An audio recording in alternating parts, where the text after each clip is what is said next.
Бүгін магазиндан продукт алып келдім. Кореяда. Йогурт.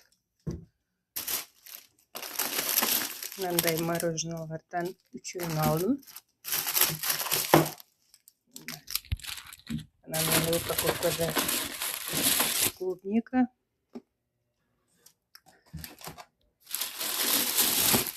Зубная щетка.